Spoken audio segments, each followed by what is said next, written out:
when I did his show, I did one of the episodes of his show. We went pheasant hunting in Montana together. So flew to Montana, and Bourdain and I, and he's talking about darce jokes. And like we're in the middle, like we're out there pheasant hunting. And then I go, do you know how to do a Japanese necktie? And he goes, what's that? And I go, when you go in for the darce, sometimes you can't get the darce, but you can get the Japanese necktie. Let me show you. And so we're on the ground.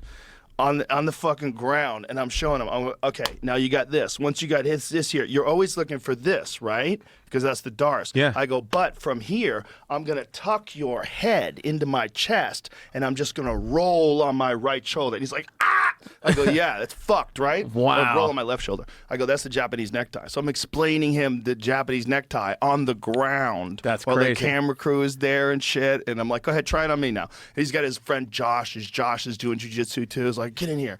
So he did here. I go, now from here. So this is Josh is a big guy. I was like, it's hard to get this through, right? But you don't have to get this through. Once you get this clamp, I just want you to tuck that head and then roll on the shoulder. And they're like, oh, shit. So we were like rolling around the dirt in Montana. That's how into it he was. Did they That's air all that? he cared about. They should? No, they didn't air that. Oh, that'd be sick. It was just us shooting birds and eating them.